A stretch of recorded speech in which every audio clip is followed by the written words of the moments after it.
Hey guys, क्या हाल है सबके। लेंसेज के बारे में हमने बात करी थी कि अब लेंस पे अगली वीडियो बनाएंगे, तो आज वो वीडियो लेके मैं आपके सामने आ चुका हूँ। रे डायग्राम्स के बारे में बात करेंगे। हमने मिरर पहले देख लिए थे, अब हम बात करने वाले हैं कि सर लेंसेज में कैसे रे डायग्राम बनते हैं, लेंस में कैसे लाइट आती है, कैसे जो है रिफ्रैक्शन, क्योंकि लेंस में रिफ्रैक्शन होगा, पॉलिश तो होती नहीं है, रिफ्लेक्शन नहीं होगा। ठीक है सर, रिफ्लेक्शन नहीं होगा, रिफ्रैक्शन होगा। ठीक है ना, समझ आ रही है चीजें। अब बात करते हैं दो लेंसेज की, कनकेव लेंस और कन्वेक्स लेंस। ठीक है ना, डिफरेंस बेसिक बता देता हूं। जब भी आपको कुछ ऐसी शेप देखने को मिलेगी लेंस में, तो इसको हम क्या नाम दे देंगे, कन्वेक्स। ठीक है ना, और जब हमको कुछ ऐसी आकृति देखने को मिलती है तो हम इसको क्या नाम दे देंगे, सर, कनकेव। सिंपल सा कंसेप्ट है, याद करने में दिक्कत होती है। तो कन्वेक्स में क्या आता है सर, एक्स आता है ना, तो ये देखो, ये हल्का फुल्का एक्स जैसा लगता है ना, तो ये दोनों आपस में रिलेटेड नहीं है, ये मान लेना। ठीक है, जो एक्स की तरह नहीं लगता वो कन्वेक्स है। बाकी कनकेव अपना वो फंडा तो है ही गुफा वाला, ये देखो गुफा की ओपनिंग लग रही है ना, तो ये कनकेव लेंस है। ठीक है ना, अब पहले हम लोग देखेंगे कन्वेक्स लेंस में कैसे कैसे हमारी रे फॉर्मेशंस होती हैं, रे डायग्राम्स कैसे कैसे फॉर्म करते हैं। फिर उसके बाद अगले टॉपिक पे हम देखेंगे कि भैया कनकेव लेंस में ये चीजें कैसे शो अप हो रही हैं। ठीक है, तो सर हमारे सामने इस टाइम पे एक प्यारा सा कन्वेक्स लेंस आपके लिए मैंने रख दिया है। अब इसमें हम स्टडी करते हैं कि पोजीशनिंग क्या होगी। ठीक है, आपको याद होगा मिरर में हम लोग क्या करते थे, हम लोग सोर्स ऑफ लाइट की पोजीशनिंग करते थे कि सर हमारी लाइट कहाँ से आ रही है, इन्फिनिटी से आ रही है, बियॉन्ड एफ से आ रही है, बियॉन्ड सी से आ रही है, बिटवीन एफ एंड पी, ऐसा कुछ था ना, कुछ याद आ रहा होगा आप लोगों को। तो अभी भी वही सेम चीज हमें करनी है। ठीक है ना, अब हमको देखो क्या चीज है ना, कुछ सिनेरियोस बदल गए हैं। क्या बदल गए हैं, अब हमने क्या करा है, दो स्फेरिकल मिरर्स को जोड़ के एक लेंस बनाया है। ठीक है, ये देखो, ये इतना एक मिरर है, ये इतना एक मिरर है, बीच में से पॉलिश हटा दी दोनों मिरर्स में से और आपस में जोड़ दिया। ठीक है ना, अब ये बन गया मेरा कन्वेक्स लेंस। ठीक है ना, अब सर खुद सोच के देखो, ये जो मिरर है ये स्फेरिकल मिरर है, इसका जो है पूरा एक गोला स्फेयर बनेगा। ठीक है ना, तो इस साइड में हमारा सेंटर ऑफ कर्वेचर आएगा और फोकस भी आएगा। सिमिलरली इस वाले मिरर के लिए भी होगा, इसका भी गोलाकार ऐसा बनेगा और फोकस भी आएगा और सेंटर ऑफ कर्वेचर भी आएगा। ठीक है ना, तो मैं जो लेफ्ट साइड वाली चीजें हैं उसको सेंटर ऑफ कर्वेचर 1 नाम दे देता हूं और फोकस 1 नाम दे देता हूं। ठीक है ना, जो राइट वाली चीज है उसको फोकस 2 और सेंटर ऑफ कर्वेचर 2 नाम से मैंने डिनोट कर दिया है। ठीक है सर, इतनी बात समझ आती है हम लोगों को। एक और चीज हमको पता है कि सेंटर ऑफ कर्वेचर जो डिस्टेंस होती है पोल से, ठीक है, ये O पॉइंट जो है ओरिजिन, इसको हम पोल बोलेंगे, यहां से जो भी मेरी सेंटर ऑफ कर्वेचर की डिस्टेंस होगी वो कितनी होगी सर, हमको याद है पहले का 2f होगी। 2f होगी ना सर। अब देखो, ये फोकल लेंथ क्या होती है, f है ना, ये मेरी फोकल लेंथ होती है और इसको मैं 2f से भी डिनोट कर सकता हूं, आप लोग इसको जानते हो। ठीक है, पोल से लेकर फोकस तक लेंथ क्या होती है, f, और सेंटर ऑफ कर्वेचर तक क्या होती है, 2f। ठीक है, सिमिलरली यहां पे भी होगा, ये f होगी और यहां पूरी 2f होगी। सर ये पूरी डिस्टेंस 2f होगी। ठीक है ना सर, ये चीजें, ये छोटी मोटी चीजें हैं, मैं ये मान के चल रहा हूं कि आप लोगों को ये सारी चीजें पता हैं और बहुत अच्छे तरीके से याद भी हैं। ठीक है, अब मैं पहली कंडीशन के अंदर चलता हूं। आपको याद है हमने ऐसी 6 पोजीशनिंग करी थी सबसे पहले, तो इसमें भी मैं सबसे पहले पहली कंडीशन में चलता हूं कि जो मेरी सोर्स ऑफ लाइट है वो कहां पे, एट इंफिनिटी। किसकी बात कर रहे हैं सर, एट इंफिनिटी की जो मेरी लाइट आ रही है वो कहां से आ रही है, इंफिनिटी से आ रही है। ठीक है, अब आप लोगों को एक चीज पता है कि भैया जब भी मेरी लाइट इंफिनिटी से आएगी तो वो प्रिंसिपल एक्सिस के पैरेलल आएगी। क्या सर, जब भी मेरी लाइट इंफिनिटी से आएगी तो वो प्रिंसिपल एक्सिस के पैरेलल आएगी। प्रिंसिपल एक्सिस ये हो गई, तो लाइट जो आने वाली है ना वो पैरेलली मूव करने वाली है, पैरेलल आने वाली है। ठीक है सर, ये जो बीच में एक इमेजिनरी लाइन है ना जो लेंस को 2 हिस्सों में बांटती है, यहां तक वो लाइट ट्रैवल करेगी। ठीक है, ऐसे ही बहुत सारी लाइट्स आएंगी, बहुत सारी रेज आएंगी, है ना, अनलिमिटेड, इनलिमिटेड, बहुत इनफाइनाइट रेज आएंगी, अनलिमिटेड रेज आएंगी। ठीक है, मान के चलते हैं, हमने बस कंसीडर करने के लिए ऐसी 4 लेनी है, बट बहुत सारी आएंगी। ठीक है, अब होगा क्या, जब भी रेज पैरेलली आती हैं, सर ये सारी की सारी इंसिडेंट रे हो गई हैं, ठीक है, इन्फिनिटी से आ रही है। जब भी रेज पैरेलली आती हैं वो कहां से मूव करती हैं, फोकस से पास होके जाती हैं। ये रूल है, ये रूल हमने, मतलब ये यूनिवर्सल ट्रुथ है।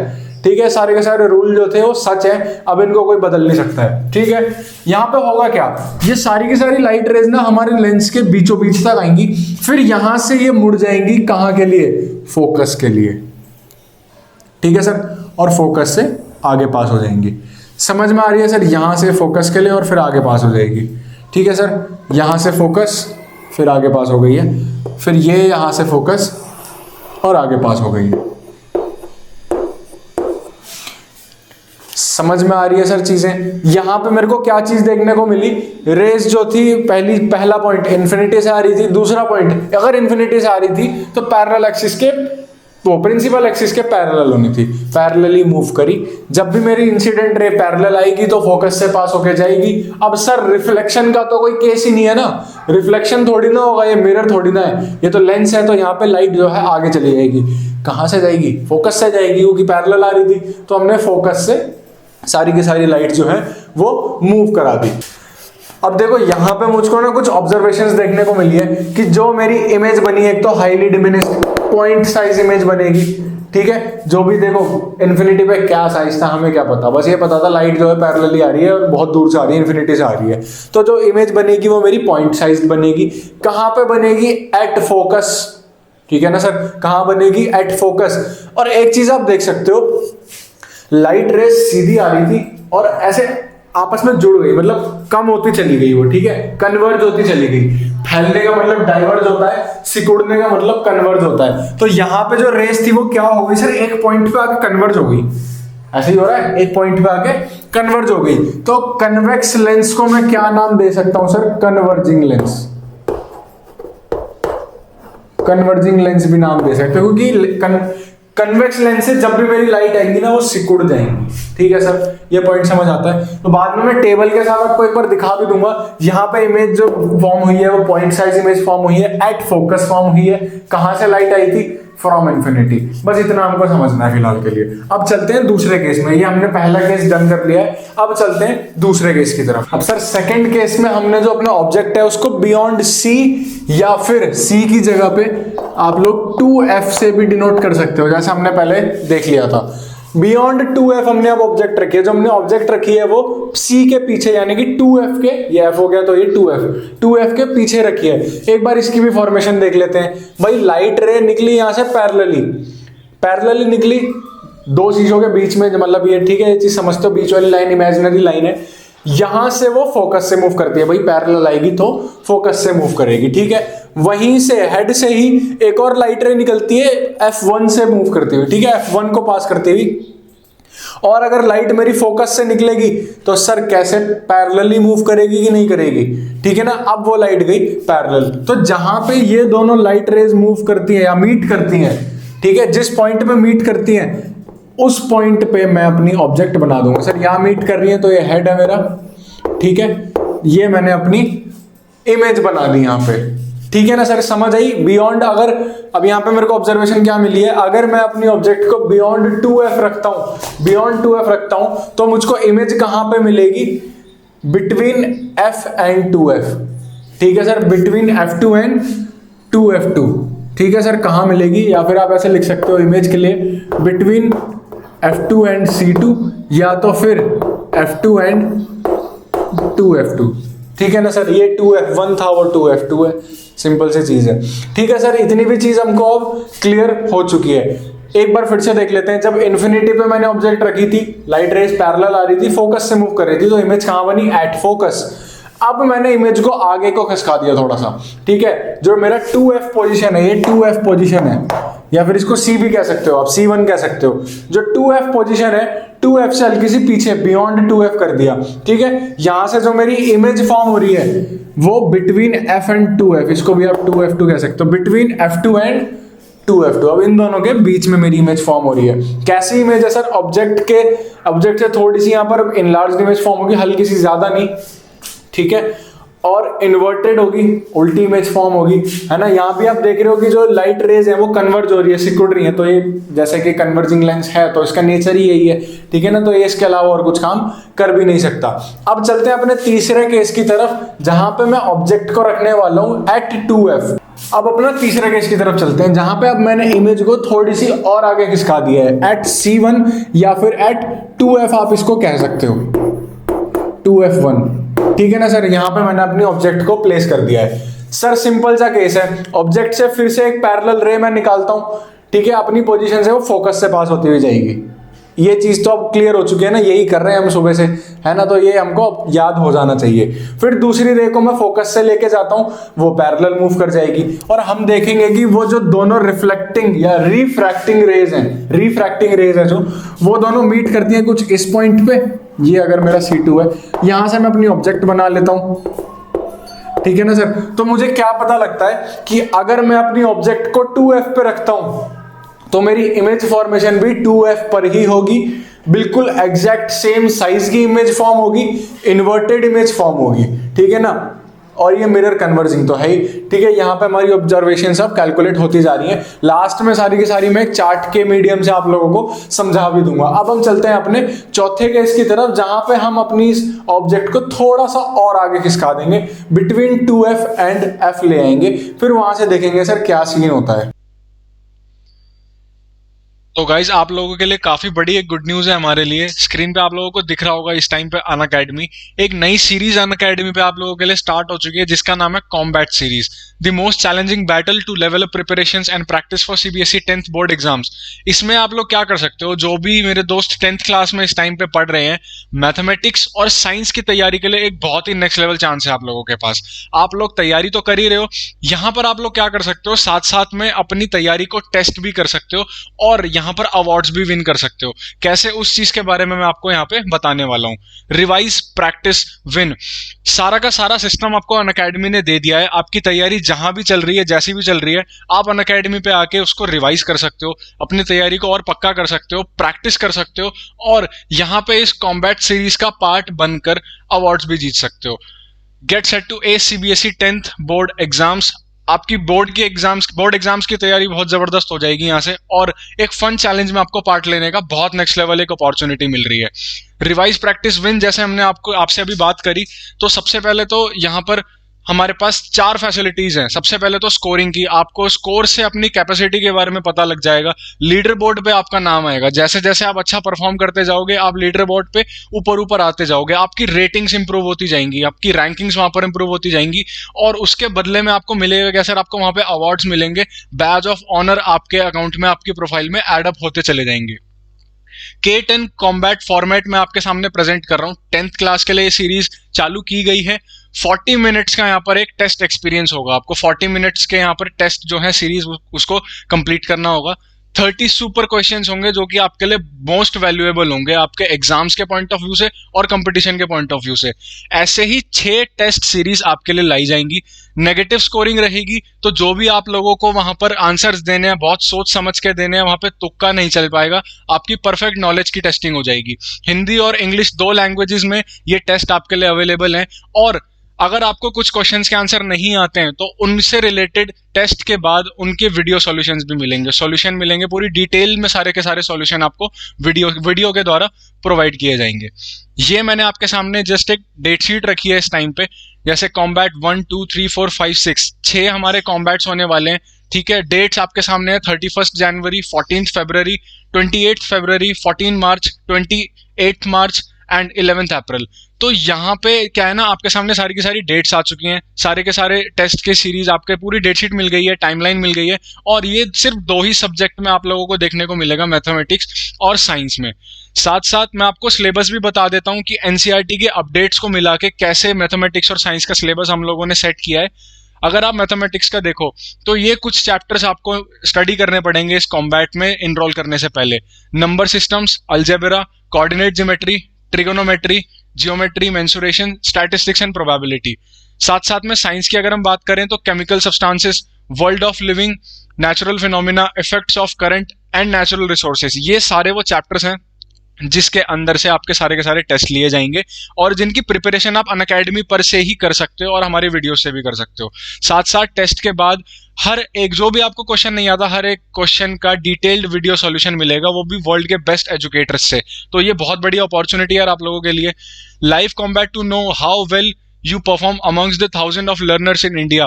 पूरे ऑल ओवर इंडिया में आपको बहुत हजारों लोग मिलेंगे, आप उनके साथ compete कर सकते हो, अपनी नॉलेज को टेस्ट कर सकते हो कि आप वहां पे कहाँ स्टैंड करते हो, और ग्रेजुअली उस चीज में इंप्रूव हो सकते हो। क्वेश्चन जो कि हेल्पफुल होंगे आपके कंसेप्ट को समझने के लिए, उस कंसेप्ट की एप्लीकेशन को समझने के लिए, तो एक बहुत ही नेक्स्ट लेवल चांस है आप लोगों के पास। फर्स्ट कॉम्बैट, जो सबसे पहला कॉम्बैट होने वाला है, वो 31 जनवरी को होने वाला है, 11 बजे होने वाला है, और उस चीज का लिंक आपको डिस्क्रिप्शन में मिल जाएगा। साथ साथ में इनरोल आप कर सकते हो। वहां पर आपको एक चीज करनी है, ये आपको पता है सर फ्री ऑफ कॉस्ट होने वाला आप लोगों के लिए। वहां पे आपको एक कोड अप्लाई करना है, रेफरल कोड वहां पे टाइप करना है, AC लाइव। अनअकैडमी डाउनलोड कीजिए, रेफरल कोड वहां पे डालिए और इस कॉम्बैट सीरीज इसका आनंद उठाइए sir. compete with best and win existing prices। जैसा कि यहाँ पे आप लोग देख सकते हो, जो भी रैंक 1 होगा, जो भी फर्स्ट रैंक पे आएगा, उसको 12 months Unacademy CBSE class 11th का प्लस 11th प्लस सब्सक्रिप्शन मिलेगा। ठीक है सर, 12 महीने के लिए, 1 साल के लिए उसको 11th प्लस का सब्सक्रिप्शन फ्री में दिया जाएगा। जो रैंक 2, जो सेकंड नंबर पर आएगा, उसको 6 महीनों के लिए ये फैसिलिटी दी जाएगी। जो रैंक 3, उसको भी 6 मंथ्स के लिए फैसिलिटी दी जाएगी। और जो रैंक 4 से लेकर 50 के बीच में जो भी लाए करेंगे मेरे दोस्त, उनको 1 महीने के लिए अनअकैडमी का क्लास 11 प्लस का सब्सक्रिप्शन फ्री में मिलता है। तो सर बहुत बढ़िया चांस है आप लोगों के लिए, आप यहाँ से तैयारी भी कर सकते हो, उसको टेस्ट भी कर सकते हो, और रिवॉर्ड्स तो आपको साथ साथ मिल ही रहे हैं। सर अब फोर्थ केस में हमने जो अपनी ऑब्जेक्ट है उसको कहां पे रखा है? Between 2F1 and F1। ठीक है सर, ऑब्जेक्ट हमारी बिटवीन 2F1 एंड F1 है। थोड़ी सी और आगे को मैंने खिसका दिया अपनी ऑब्जेक्ट को। ठीक है, एक लाइट रे निकलती है सर, पैरेलली मूव करती है लेंस तक। पैरेलली मूव करी है तो फिर कहां से पास ऑन होके जाएगी? फोकस से पास ऑन होके जाएगी। ठीक है, फोकस से पास होके आगे चली जाती है, ये रही लाइट। दूसरी लाइट रे निकलती है सर, वो क्या हो रहा है ना, देखो वो जो हमारा पोल हुआ करता था ना मिरर में, यहां पे वही सेम चीज ओरिजिन है। अब यहां से वो चीज पास हो रही है। ठीक है, अब ये रूल क्या कहता है ना लेंस में, कि जो भी मेरी लाइट रे O पॉइंट से पास होगी, वो बिल्कुल उसी ट्रेजेक्ट्री में, उसी पाथ पे मूव होती चली जाएगी, उसमें कुछ भी चेंज नहीं आएगा। ठीक है ना, क्योंकि वहां पे क्या हो रहा था, रिफ्लेक्शन हो रहा था, तो जिस एंगल से इंसिडेंट होती थी उसी एंगल से रिफ्लेक्ट हो जाती थी। यहां पे सर रिफ्लेक्ट तो होना ही नहीं है, तो यहां भी एंगल 0, यहां भी एंगल 0। ठीक है, वो बिल्कुल स्ट्रेट लाइन में आगे चलती चली जाएगी। ठीक है सर, इंसिडेंट होती है, O पॉइंट तक जाती है और फिर आगे सीधी चली जाती है। तो हमको एक चीज देखने को मिलती है कि जहां पे मेरी दोनों रिफ्रैक्टेड रेज मीट कर रही हैं, वो जो पॉइंट है ना, वो हमारा C2 या फिर 2F2 से काफी ज्यादा आगे है। ठीक है, वो पॉइंट हमारा काफी ज्यादा आगे है। ऑब्जर्वेशन क्या देखने को मिलती है, अगर मेरी object between 2F1 and F1 थी, तो मेरी इमेज कहां बनेगी सर? बियॉन्ड 2F2 या फिर C2 के आगे, 2F2 के भी आगे, है ना। इमेज की प्रॉपर्टी क्या होगी? एक तो इन्वर्टेड होगी, साथ साथ में हाईली इनलार्ज्ड होगी। ठीक है ना सर, ये चीजें समझ आ गई आप लोगों को। इसके बाद फिफ्थ केस है। फिफ्थ केस में क्या होने वाला है, जो मेरी ऑब्जेक्ट है वो थोड़ी सी और आगे को ट्रैवल कर जाएगी, और आगे को मैं उसको खिसका दूंगा और तब मैं नोट करने लगूंगा। तो सर अब बढ़ते हैं अपने फिफ्थ केस की तरफ। बस 2 ही केस बचे हैं, ज्यादा नहीं बचे। फिफ्थ केस में क्या है, मेरी जो ऑब्जेक्ट है वो एट फोकस एट F1 है। सर आपको याद होगा, जब मेरी ऑब्जेक्ट इन्फिनिटी पे रखी थी तो इमेज कहां बनी थी? फोकस पे। अब मैंने ऑब्जेक्ट को फोकस पे रख दिया है, अब मैं देखता हूं कि मेरी इमेज कहां बनती है। सर ऑब्जेक्ट ये रही, पैरेलल रे में ले गया हूं, इंसिडेंट करवाई है लेंस पे, पैरेलली गई है, तो फिर वो कहां से मूव करेगी, कहां से पास करेगी? F2 यानी कि फोकस से। ठीक है ना सर। दूसरी रे को मैंने एज इट इज O से, यानी कि ऑप्टिकल सेंटर, मिरर में पोल होता है, लेंस में ऑप्टिकल सेंटर होता है, ऑप्टिकल सेंटर से पास कराई, तो वो एज इट इज बिल्कुल सीधी की सीधी मूव कर गई। यहां से हमको क्या देखने को मिलता है ना सर, कि ये जो दोनों रिफ्रैक्टिव रेज थी, रिफ्रैक्टेड रेज थी, ये दोनों की दोनों क्या है? पैरेलल है। ठीक है सर, ये दोनों की दोनों पैरेलल हैं। और अगर मेरी रिफ्रैक्टेड रेज पैरेलल है, तो क्या ये कहीं पर मीट करेंगी? नहीं करेंगी। क्या ये पीछे कहीं पर मीट करेंगी? नहीं करेंगी। तो मेरी इमेज बनेगी जरूर, पर कहां पे जाके बनेगी सर? इन्फिनिटी पे जाके इमेज बनेगी। तो यहां पर मेरी इमेज कहां पर आ जाती है? At infinity. कैरेक्टरिस्टिक इमेज के हम कैसे बता सकते थे, हम देख ही नहीं पाएंगे। इन्फिनिटी पे कोई ऑब्जेक्ट है तो हम उसको देख नहीं सकते हैं, सिमिलरली हम उसकी यहाँ पर कैरेक्टरिस्टिक भी नहीं बता पाएंगे। ठीक है सर, अब हम अपने सिक्स्थ केस की तरफ बढ़ेंगे। सिक्स्थ केस में क्या था, हमने अपनी ऑब्जेक्ट को थोड़ा सा और आगे खिसका दिया, जितना हम आगे खिसका सकते थे। अब हमारी इमेज कहाँ आ गई है? Between F1 and O, between focus and optical centre, between focus and optical centre.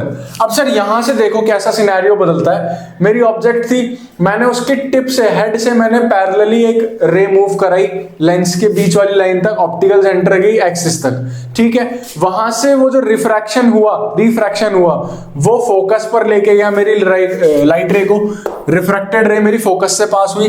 दूसरी रे मैंने सीधा सीधा ऑप्टिकल सेंटर से पास करा दी तो बिल्कुल सीधी चली गई। अब ये हुआ क्या ना, यहाँ पे जो मेरी रेस थी वो थोड़ी सी डाइवर्ज हो गई। क्या हो गई? डाइवर्ज हो गई, मतलब यहाँ पे गैप कम है और वो बढ़ते बढ़ते बढ़ता जा रहा है आगे चलते चलते। तो क्या मेरी दोनों की दोनों रेज यहाँ पे राइट साइड में मीट कर सकती थी? सर नहीं कर सकती थी मीट, है ना।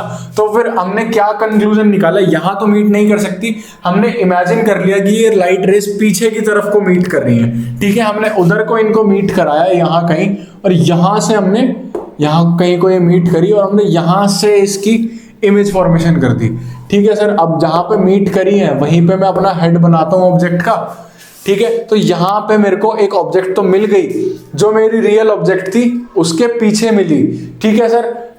प्रॉपर्टीज क्या हो गई भाई? हाईली इनलार्ज इमेज मिल गई है और सीधी सीधी इमेज मिल गई है, इरेक्ट इमेज मिल गई है, यहाँ पे इन्वर्जन नहीं हुआ, ठीक है सर। अब मैं आपको एक चार्ट के मीडियम से दिखाता हूँ कैसे 6 केसेस में अलग अलग पोजीशन पे हमको अलग अलग इमेज की पोजीशन मिली है। तो गाइस, जैसा मैंने आप लोगों को बोला था, लास्ट में एक चार्ट के मीडियम से मैं आपको दिखाऊंगा कैसे कैसे हमारी जो है पोजीशनिंग ऑफ ऑब्जेक्ट और पोजीशनिंग ऑफ इमेज बदलती जा रही है। सबसे पहले जैसे आप अगर हम देख पा रहे हो तो सबसे पहले जो पोजीशन ऑफ ऑब्जेक्ट हमको दे रखी है वो दे रखी है एट इन्फिनिटी। तो सबसे पहले जो पोजीशन ऑफ ऑब्जेक्ट हमको दे रखी है वो एट इन्फिनिटी दे रखी है। जब भी मेरी जो ऑब्जेक्ट है वो इन्फिनिटी पे रखी रहेगी तो जो लाइट रेज है ऑब्वियस सी बात है सर पैरेलल आएंगे, और कहां पर इमेज फॉर्म होगी मेरी? At focus F2। Relative size of the image, जो साइज है इमेज का, रिलेटिव का मतलब क्या होता है ना कि जो हमारी ऑब्जेक्ट थी उसके कंपैरिजन में साइज कैसा आ रहा है, तो उसके कंपैरिजन में हाईली डिमिनिश्ड, बहुत ज्यादा छोटी हो गई है और पॉइंट साइज हो गई है बिल्कुल। तो इसकी वजह से हमको कुछ मतलब कैरेक्टरिस्टिक पता भी नहीं लग रही है। रियल इमेज है, क्यों? ये देखो, रियल और वर्चुअल का मैंने कंसेप्ट आपको पहले भी बता रखा है। अगर जहां पर ऑब्जेक्ट है उसी साइड मेरी इमेज फॉर्म करती है तो फिर वो वर्चुअल है, वो नकली है। अगर उस साइड ना होकर के राइट साइड में मेरी इमेज फॉर्म करती है तो वो रियल है। तो यहाँ पर हमारी इमेज जो है वो राइट साइड में फॉर्म कर रही थी, इसलिए रियल, और जो उसका नेचर होगा वो इन्वर्टेड होगा। वैसे तो हम इसको देख नहीं पाएंगे क्योंकि वो पॉइंट साइज इमेज होगी, पर अगर हम साइंस पे जाएं तो वो एक इन्वर्टेड इमेज होगी। पोजीशन ऑफ ऑब्जेक्ट जब हम रखते हैं बियॉन्ड 2f, इन्फिनिटी से थोड़ी आगे खिसका लिया, तो जो पोजीशन ऑफ इमेज है, इमेज कहां बनेगी? F2 और 2f2 के बीच में, ठीक है सर। जो प्रॉपर्टी है इमेज की वो डिमिनिश्ड होगी, हल्की सी छोटी होगी, और रियल एंड इन्वर्टेड। ये तो सर डेफिनेट सी चीज है, हम लोगों ने देख ली है। अगर हम उसको C1 पे रखते हैं यानी कि 2f1 पे रखते हैं तो जो इमेज है वो बनेगी भी C2 पे, ठीक है सर। 2f2 पे बनेगी और सेम साइज की बनेगी। हमने इस चीज पे बात करी थी, रियल इमेज होगी, इन्वर्टेड इमेज होगी। अगले केस में हमने देखा था फोकस और 2f1 के बीच में हमने इमेज रखी थी, ऑब्जेक्ट रखी थी, सॉरी। F1 एंड 2f1 के बीच में जब हमने ऑब्जेक्ट रखी थी तो जो मेरी इमेज है वो बनी थी बियॉन्ड 2f2, ठीक है सर। देखो एक पैटर्न सा फॉलो हो रहा है ना, जब इमेज मेरी 2f1 के बियॉन्ड है तो जब ऑब्जेक्ट मेरी 2f1 के बियॉन्ड है तो इमेज कहां बन रही थी? F2 एंड 2f2 के बीच में, ठीक है सर। अब जब मेरी ऑब्जेक्ट F1 और 2f1 के बीच में है तो इमेज कहां बनेगी? बियॉन्ड 2f2, ठीक है सर। सिंपल सा पैटर्न है। Relative size of the image क्या होगा सर? एनलार्ज्ड होगा। Nature of the image real and inverted, जैसा कि सभी केसेस में होता आ रहा है। एट फोकस जब हम अपने ऑब्जेक्ट को रख देते हैं, अब मैंने ऑब्जेक्ट को फोकस पे रख दिया तो सर याद करो जब मैंने इन्फिनिटी पे अपनी ऑब्जेक्ट को रखा था तो इमेज कहां पर आई थी? एट फोकस आई थी। अब जब मेरी ऑब्जेक्ट फोकस में है तो मेरी इमेज कहां आएगी? एट इन्फिनिटी, ठीक है सर। इनफाइनाइटली लार्ज होगी और हाईली इनलार्ज, काफी ज्यादा बड़ी होगी, ठीक है ना, काफी ज्यादा बड़ी होगी। और जो नेचर ऑफ इमेज है वो रियल और इन्वर्टेड होगा, ठीक है सर। अब जब मैं between focus and optical centre कर देता हूं, between focus and optical centre, ठीक है, बहुत आगे मैंने रख दिया, इससे आगे मैं इमेज अपनी ऑब्जेक्ट को नहीं रख सकता हूं। तो on the same side of the lens as the object. अब क्या हो गया? सिनेरियो पूरा का पूरा चेंज हो गया, क्योंकि अब जो मेरी इमेज फॉर्म हुई है ना वो उसी साइड में फॉर्म हुई है जहां पे मेरी ऑब्जेक्ट रखी हुई थी, ठीक है सर। जो उसकी प्रॉपर्टी होगी वो इनलार्ज्ड होगी और वर्चुअल इमेज फॉर्म होगी, क्योंकि वो उसी साइड में जहां पे मेरी ऑब्जेक्ट प्लेस थी उसी साइड में मेरी इमेज भी इस बार बनी है ना, उसी साइड में मेरी इमेज बनी है। ठीक है, तो वर्चुअल इमेज होगी और बिल्कुल सीधी इमेज बनी है, हेड इस बार भी ऊपर है और ऑब्जेक्ट में भी ऊपर था, इसलिए यहाँ पर इरेक्ट वर्ड भी आ गया। ठीक है सर, तो मैं होप करता हूँ आप लोगों को ये सारी चीजें समझ आई होंगी। नेक्स्ट क्लास में हम लोग देखेंगे कैसे कनकेव मिरर के लिए ये सारी चीजें वेरी करती हैं और उसके रे डायग्राम को बहुत बढ़िया तरीके से क्लियर करेंगे।